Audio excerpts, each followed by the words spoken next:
അവൻ ലിസ്റ്റ് പോലും 19 മാസമായി പൂർത്തീകരിച്ചില്ല. കൊടുക്കേണ്ട ഉത്തരവാദിത്തം പൂർത്തീകരിച്ചില്ല. പ്രിയങ്ക ഗാന്ധി കെട്ടിട ഉടമകൾക്ക് 5 ലക്ഷം വെച്ചുകൊണ്ട് കൊടുക്കും എന്ന് അനൗൺസ് ചെയ്ത് അന്നത്തെ തൊട്ടടുത്ത ദിവസത്തെ ക്യാബിനറ്റിലാണ് കട ഉടമകൾ സർക്കാർ അനൗൺസ് ചെയ്യുന്നത്. 7 ലക്ഷം അനൗൺസ് ചെയ്യുന്നത്. 1683 കോടി രൂപ കയ്യിലുള്ള സർക്കാർ പാവപ്പെട്ട ദുരന്തബാധിതരും കൊടുക്കാനുള്ള പണം കൊടുക്കാൻ ഒരു ഇലക്ഷൻ വേണ്ടി വന്നു. ഇങ്ങനെയല്ല പെരുമാറേണ്ടത്. ദുരന്തബാധിതരോട് പെരുമാറേണ്ട രീതി തന്നെ. ആ രീതി ചെയ്യേണ്ട കാര്യങ്ങൾ പണമുള്ളതിനനുസരിച്ച് അപ്പപ്പോൾ കൊടുത്തു തീർക്കണം. അവരെ കറക്റ്റ് ചെയ്ത് അവരെ ചേർത്ത് നിർത്തി ചെയ്യണം. ഇത് തെരഞ്ഞെടുപ്പ് വേണ്ടി വരും.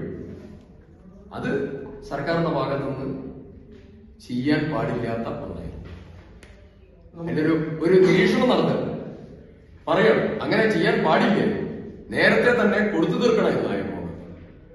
തെരഞ്ഞെടുപ്പിന്റെ മുമ്പിൽ വെച്ചുകൊണ്ട് ഇത് ചെയ്യുന്നത് തെരഞ്ഞെടുപ്പിലാക്കാക്കിയുള്ള കാര്യത്തിന് വേണ്ടി ദുരന്തബാധിതരെ ഉപയോഗിക്കുന്നതിന് തുല്യമാണ്. ഞങ്ങൾ തറക്കല്ലല്ലേ എടുത്തു. ഞങ്ങൾ വീണ കൊടുത്തില്ലല്ലോ. ഞങ്ങൾ തറക്കല്ലല്ലേ തറക്കല്ലെടുക്കും. ഞാൻ പറയട്ടെ, ഒരു മിനിറ്റ്. CPM-ന്റെ വീടാണെങ്കിൽ ഞങ്ങളൊന്നും പറയില്ലാന്നേ. അത് പാർട്ടി തീരുമാനിക്കുന്നല്ലേ. ഇത് സർക്കാരാണെന്ന്. സർക്കാരും പാർട്ടി വ്യത്യാസമുണ്ട്. പറട്ടെ, കോൺഗ്രസ് പാർട്ടി സർക്കാരിനെ നിങ്ങൾ കമ്പയർ ചെയ്ത് DDMA ഫൈനൽ ചെയ്ത ലിസ്റ്റ് അതേപടി സർക്കാർ അപ്രൂവ് ചെയ്തു. അതേപടി സർക്കാർ അപ്രൂവ് ചെയ്തു. അപ്പടി അപ്രൂവ് ചെയ്തില്ല എന്ന് മാത്രമല്ല, ലോങ് ഡിലേ വന്നു.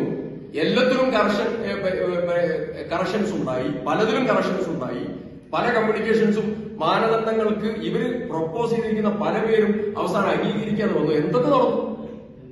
എന്തൊക്കെ വന്നു. അപ്പൊ DDMA എന്റെ ഫയലില്.